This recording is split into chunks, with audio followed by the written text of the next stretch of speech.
Quando organizei o jantar perfeito para apresentar Tiago à minha irmã Sofia, pensei que estava ajudando todo mundo. Mas no momento em que os olhos dele encontraram os meus em vez dos dela, soube que tudo que eu planejava tinha desmoronado. O apartamento em Príncipe Real, no coração de Lisboa, cheirava a bacalhau assado e a vinho tinto que eu tinha comprado no mercado da Ribeira. Sofia chegou primeiro, com o cabelo solto e o sorriso fácil de quem cresceu entre as ruas estreitas do bairro Alto. Ela era a irmã mais velha, sempre prática, sempre pronta para resolver os problemas dos outros. Eu, André, aos 28 anos, trabalhava como designer gráfico numa agência perto do Terreiro do Paço e dividia o apartamento com Tiago há quase um ano. Ele era arquiteto, chegara de Coimbra para um projeto grande no Chiado e parecia o tipo de homem que qualquer família portuguesa adoraria apresentar aos amigos. Alto, cabelo escuro ondulado, olhos castanhos que pareciam guardar segredos. Eu achava que ele precisava de alguém estável, alguém como Sofia, que trabalhava na livraria da família e sonhava com uma vida tranquila em Cascais. Por isso planejei tudo, o jantar, a conversa leve sobre viagens, o vinho para soltar as línguas. Mas quando Tiago entrou na cozinha e me viu arrumar os pratos, o seu olhar parou em mim mais tempo do que necessário. Sofia estendeu a mão, riu, contou uma piada sobre o trânsito na Avenida da Liberdade. Tiago sorriu educadamente, mas os seus olhos voltavam para mim, como se estivesse medindo cada gesto meu. Eu ignorei, servi o vinho, falei dos meus projetos recentes. A noite correu bem na superfície. Sofia e Tiago trocaram números, marcaram um café para a semana seguinte. Eu fui dormir satisfeito, convencido de que tinha feito o meu papel de irmão e de amigo. No dia seguinte, porém, quando acordamos para o café da manhã habitual na varanda com vista para o Rio Tejo, Tiago comentou casualmente que Sofia era simpática mas que preferia conversar comigo sobre o projeto novo dele. O comentário ficou no ar como o cheiro do pão fresco da padaria ao lado. Eu ri, mudei de assunto, mas algo dentro de mim mudou. Lisboa continuava a mesma, com os elétricos amarelos subindo as colinas e o sol de outono pintando de ouro as fachadas azulejadas, mas eu comecei a reparar nos silêncios entre nós. Nas vezes em que Tiago me olhava enquanto eu trabalhava no computador, na forma como ele se oferecia para ajudar na cozinha só para ficarmos os dois. Sofia mandou mensagem no dia seguinte, animada, dizendo que Tiago era encantador. Eu respondi com emojis, mas o meu peito apertou. Era só amizade, disse a mim mesmo. Tiago era só um bom colega de quarto. Nada mais. A semana passou entre reuniões na agência e passeios rápidos pelo Jardim do Príncipe Real. Eu insisti para que Tiago e Sofia saíssem sozinhos. Marquei o encontro no Café à Brasileira, com as mesas de ferro e o busto de Fernando Pessoa. Eles foram. Eu fiquei em casa, fingindo trabalhar, mas o meu pensamento voltava sempre para o olhar dele no jantar. Quando Tiago voltou, tarde da noite, contou que o encontro tinha sido agradável, que Sofia era inteligente e divertida. Mas não havia entusiasmo na voz. Apenas cortesia. Eu perguntei diretamente se ele gostava dela. Tiago hesitou, passou a mão pelo cabelo e disse que preferia conhecer melhor antes de decidir. O seu olhar, outra vez, fixou-se no meu por segundos a mais. Eu senti um calor estranho subir pelo pescoço. Mudei de assunto, falei do tempo, das obras no metro. Mas aquela noite, deitado na cama, ouvi Tiago virar-se no quarto ao lado e soube que algo estava fora do lugar. No fim de semana seguinte organizei outro encontro, desta vez um passeio a Cascais. Sofia adorou a ideia. Eu conduzi o carro alugado pela Marginal, com o mar azul à direita e o vento a entrar pelas janelas. Tiago sentou-se atrás, mas o retrovisor mostrava o seu rosto virado para mim mais do que para a estrada. Sofia falou dos livros que estava a ler, das viagens que queria fazer. Tiago respondeu com educação, mas quando paramos para um café em Guincho, foi a mim que ele pediu para tirar uma foto juntos. Sofia posou ao lado dele, sorridente. Mas na imagem que ficou no telemóvel, os olhos dele não estavam nela. Estavam em mim. Eu comecei a sentir um desconforto que não conseguia nomear. Era como se o mundo que eu conhecia, feito de rotinas seguras e expectativas claras, estivesse a rachar lentamente. Lisboa, com as suas luzes noturnas refletidas no Tejo, parecia testemunhar em silêncio. A segunda semana trouxe mais encontros arranjados por mim. Levei Tiago e Sofia a uma tasca tradicional no Cais do Sodré, onde o fado tocava baixo e o bacalhau era servido em doses generosas. A minha mãe telefonou nessa tarde, perguntando como estava o amigo novo e se ele já tinha conhecido a Sofia. Eu respondi que sim, que estava tudo a correr bem. Mas dentro de mim a dúvida crescia. Tiago falava pouco durante o jantar, respondia às perguntas de Sofia com sorrisos curtos, mas quando eu contava alguma história do trabalho, ele inclinava-se para a frente, os olhos fixos nos meus como se cada palavra minha fosse importante. Sofia notou. No caminho de regresso no Elétrico 28, apertado entre turistas e lisboetas, ela sussurrou que Tiago era simpático mas parecia distante. Eu defendi-o, disse que ele era reservado, que precisava de tempo. Ela encolheu os ombros e mudou de assunto, falando da livraria e de um cliente que lhe tinha pedido um livro sobre viagens pelo Alentejo. Eu cheguei a casa exausto, mas Tiago estava na sala, com uma garrafa de vinho aberta. Ofereceu-me um copo. Sentámo-nos na varanda, o ar fresco de outubro a trazer o cheiro do rio. Conversámos sobre o projeto dele, sobre as dificuldades de ser arquiteto em Lisboa, sobre as pressões da família em Coimbra. Ele contou que os pais esperavam que ele se casasse, tivesse filhos, seguisse o caminho tradicional. Eu ri, disse que os meus pais eram iguais, que Sofia era a esperança deles para um casamento perfeito. Tiago ficou em silêncio por um momento longo. Depois olhou para mim e disse baixinho que às vezes as expectativas dos outros não combinam com o que sentimos por dentro. O silêncio que se seguiu foi pesado. Eu levantei-me, disse que estava cansado, mas o coração batia mais rápido. Na cama, revivi a conversa. Comecei a questionar-me. Será que eu estava a projetar em Tiago o que queria para mim próprio? Ou será que ele via em mim algo que eu ainda não admitia? O dia seguinte foi de chuva fina, típica de Lisboa. Fui trabalhar cedo, mas Tiago mandou mensagem ao meio-dia convidando-me para almoçar no mercado Time Out. Sofia tinha uma reunião, por isso era só nós dois. Aceitei. Sentámo-nos numa mesa com vista para o rio, com pratos de queijo e presunto. Tiago falou do seu trabalho, mas depois virou o assunto para mim. Perguntou sobre as minhas relações passadas, se eu já tinha pensado em algo sério. Eu respondi que estava concentrado na carreira, que não tinha pressa. Ele sorriu, um sorriso que não chegava aos olhos. Disse que eu merecia alguém que me visse de verdade. O comentário ficou suspenso. Eu mudei de assunto, falei das obras no elevador de Santa Justa. Mas ao voltar para o escritório, as palavras dele ecoavam. À noite, Sofia telefonou. Contou que Tiago tinha cancelado o café que marcara com ela, dizendo que estava ocupado com o projeto. Perguntou se eu sabia o motivo. Eu menti, disse que não, que talvez ele estivesse estressado. Ela pareceu aceitar, mas a voz estava diferente.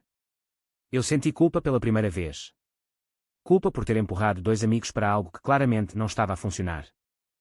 E culpa por sentir um alívio estranho quando Tiago preferia ficar comigo. O fim de semana chegou com um convite da minha família para um almoço em Sintra. Os meus pais queriam conhecer Tiago melhor, já que eu falava tanto dele. Sofia estaria lá. Eu hesitei, mas acabei por aceitar.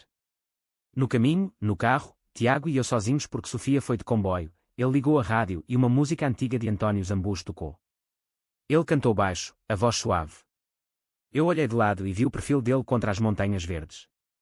Algo se mexeu dentro de mim, um calor que eu nunca sentira por um homem. Afastei o pensamento imediatamente. Em Sintra, a mesa estava posta com arroz de pato e vinho da região. Os meus pais fizeram perguntas educadas. Sofia riu, contou histórias. Tiago respondeu com cortesia, mas o seu pé tocou o meu por baixo da mesa, um toque rápido que podia ser acidente. Mas não foi. Eu retirei o pé, o coração acelerado. À tarde, quando passeámos pelo Parque da Pena, Sofia e a minha mãe foram à frente. Tiago ficou ao meu lado. Disse baixinho que gostava da minha família, mas que se sentia fora de lugar. Eu perguntei porquê. Ele parou, olhou para mim e respondeu que às vezes o lugar certo é mais perto do que pensamos. O vento trouxe o cheiro das árvores. Eu não soube responder. Regressámos a Lisboa em silêncio. Nessa noite, deitado, ouvi Tiago andar pela casa. O apartamento parecia demasiado pequeno para os pensamentos que não conseguíamos dizer. A tensão cresceu como as nuvens de novembro sobre o castelo de São Jorge. Sofia começou a desconfiar. Telefonou-me uma tarde, a voz cortante, perguntando diretamente se Tiago estava interessado nela ou se eu estava a forçar algo que não existia. Eu defendi o plano, disse que ele era tímido, que precisava de mais tempo. Ela não acreditou. Disse que via como ele olhava para mim nos jantares, como as conversas dele sempre voltavam para mim. Eu ri, nervoso, disse que era imaginação dela. Mas as palavras dela ficaram. No apartamento, Tiago e eu evitávamos ficar sozinhos. Eu saía mais cedo para o trabalho, ele ficava até tarde no ateliê. Mas uma noite, depois de um dia chuvoso, cheguei molhado e encontrei-o a cozinhar. Ele ofereceu-me sopa quente. Sentámo-nos à mesa da cozinha. Conversámos sobre coisas banais, mas depois ele perguntou se eu era feliz. Eu respondi que sim, que a vida estava estável. Ele ficou em silêncio, depois disse que às vezes a estabilidade é uma prisão. Eu levantei-me, lavei a louça para não olhar para ele. Mas quando me virei, Tiago estava perto. Demasiado perto. Disse que precisava de falar comigo. Eu pedi para esperar, que estava cansado. Ele respeitou, mas o olhar dele era um pedido silencioso. No dia seguinte, Sofia apareceu sem avisar. Trouxe bolos da pastelaria e insistiu em falar com Tiago. Eu saí para dar espaço, mas fiquei no quarto, a ouvir pela porta entreaberta. Sofia foi direta. Perguntou se ele gostava dela. Tiago respondeu com honestidade dolorosa. Gostava dela como amiga, mas o coração dele batia para outra pessoa. Sofia perguntou quem. Tiago não respondeu. Quando ela saiu, bateu a porta. Eu saí do quarto. Tiago estava sentado no sofá, as mãos no rosto. Eu sentei-me ao lado. Perguntei se estava bem. Ele olhou para mim, os olhos vermelhos. Disse que não aguentava mais fingir. Que desde o primeiro dia, quando me viu abrir a porta do apartamento, soube que era eu. Eu fiquei paralisado. O mundo parou. Lisboa lá fora continuava com o barulho dos elétricos e os turistas, mas dentro de casa tudo mudou. Eu disse que não era possível, que ele estava confuso, que Sofia era perfeita para ele. Tiago sorriu triste. Disse que eu podia mentir a mim mesmo, mas que ele não conseguia. Levantou-se e foi para o quarto. Eu fiquei ali, o coração a bater como nunca. Nessa noite não dormi. Revivi cada olhar, cada toque casual, cada palavra. Pela primeira vez admiti que também sentia algo. Um medo misturado com uma atração que me assustava. De manhã, Tiago preparou café como sempre. Não falou do assunto. Eu também não. Mas o ar entre nós estava carregado. Sofia mandou mensagem dizendo que precisava de espaço. Os meus pais perguntaram o que estava a acontecer. Eu disse que era complicado. O trabalho na agência tornou-se refúgio. Mas Tiago continuava lá, em casa, com o seu olhar calmo e paciente. Uma tarde, caminhámos juntos pelo jardim do Príncipe Real. As árvores estavam nuas, o chão coberto de folhas. Ele falou da família em Coimbra, de como os pais esperavam um neto, de como ele sempre soube que era diferente mas nunca tivera coragem de dizer. Eu ouvi. Depois contei da minha infância em Lisboa, das expectativas de ser o filho mais novo bem-sucedido. Falámos até o sol se pôr.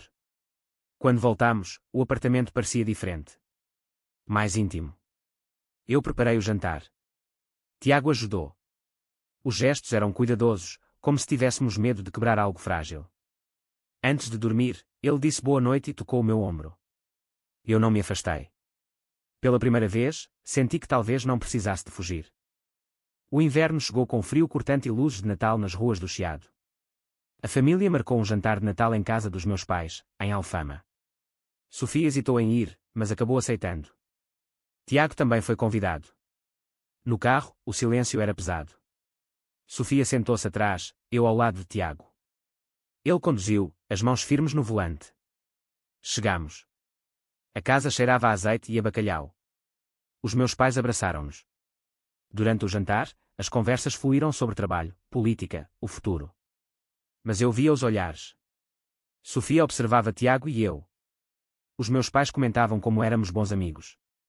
Depois da sobremesa, Sofia puxou-me para a varanda. Disse que sabia. Que via como Tiago me olhava, como eu respondia sem querer. Perguntou se eu sentia o mesmo. Eu neguei primeiro, depois as lágrimas vieram. Confessei que estava confuso, que nunca tinha imaginado. Ela abraçou-me, disse que me amava independentemente de tudo. Que Tiago parecia bom homem. Mas que eu precisava de decidir. Voltei para dentro. Tiago estava a ajudar a minha mãe na cozinha. Quando me viu, sorriu. Mais tarde, no regresso a casa, Sofia pediu para ficar em casa dela. Ficámos só Tiago e eu. No apartamento, ele perguntou se eu queria falar. Eu disse que sim. Sentámo-nos na sala. Ele contou a história toda, como se apaixonara por mim desde o primeiro dia, como tentara lutar contra o sentimento, como aceitara os encontros com Sofia para me agradar. Eu ouvi, o peito apertado. Depois falei das minhas dúvidas, do medo do que os outros diriam, da família, da sociedade. Tiago não pressionou. Disse que esperaria o tempo que eu precisasse. Nessa noite, dormimos em quartos separados, mas o sono foi leve. Os dias seguintes foram de reflexão. Eu caminhei sozinho pelo Tejo, vi os barcos, pensei na vida que sempre imaginei versus o que sentia. Uma tarde, Tiago recebeu uma oferta de trabalho em Porto. Disse que talvez fosse melhor mudar-se, dar-me espaço. Eu senti pânico. Pedi-lhe para ficar. Ele ficou. O Natal passou. O Ano Novo chegou com fogo de artifício sobre o rio. Nós dois na varanda, copos na mão. Tiago olhou para mim e perguntou se eu estava pronto para tentar. Eu respondi que sim. O primeiro beijo foi hesitante, cheio de medo e alívio. Depois veio a calma. Mas a família ainda não sabia tudo. Sofia guardou o segredo. Os meus pais notaram a mudança, mas não perguntaram. Eu comecei a aceitar-me. As caminhadas com Tiago tornaram-se rotineiras. Falávamos de futuro, de viagens, de uma vida juntos. Mas o conflito interno não desapareceu. Eu ainda tinha medo de dizer a verdade em voz alta. A primavera trouxe flores aos jardins de Lisboa e uma clareza que eu não esperava. Tiago e eu vivíamos o amor em silêncio, pequenos gestos na cozinha, olhares cúmplices no sofá. Sofia reconciliou-se conosco. Jantávamos os três, como amigos. Ela encontrou alguém novo, um professor da universidade. Os meus pais convidaram-nos para o almoço de Páscoa. Nessa manhã, antes de sair, Tiago segurou a minha mão e disse que me apoiava se eu quisesse contar. Eu hesitei, mas durante o almoço, com o cordeiro no forno e o vinho a circular, as palavras saíram. Disse que Tiago e eu estávamos juntos. O silêncio foi breve. A minha mãe chorou, não de tristeza mas de surpresa. O meu pai perguntou se eu era feliz. Eu disse que sim, pela primeira vez em muito tempo. Sofia sorriu, aliviada. Eles aceitaram, com o tempo que os portugueses sabem dar. Tiago abraçou-me à porta, à vista de todos. O peso saiu dos meus ombros. Voltámos a Lisboa de mãos dadas no elétrico. O apartamento em Príncipe Real já não era só um lugar para viver. Era casa. Os meses seguintes trouxeram crescimento. Eu terminei um projeto grande na agência, Tiago avançou na carreira. Viajámos a Cascais nos fins de semana, caminhámos na praia, falámos do futuro. O amor não foi fácil, mas foi verdadeiro. Enfrentámos olhares na rua, comentários discretos da família distante, mas nada que não superássemos juntos. Uma noite, na varanda, com o Tejo iluminado, Tiago perguntou se eu me arrependia de ter tentado emparelhá-lo com Sofia. Eu ri e disse que não, porque sem isso nunca teria descoberto o que realmente importava. A vida continuou. Lisboa continuou a pulsar. E nós, dois homens que se encontraram por acaso, construímos algo sólido. Mas a pergunta que fica é verdade que o amor verdadeiro não conhece barreiras de género, ou é apenas uma ilusão que usamos para justificar as escolhas que a sociedade não aprova?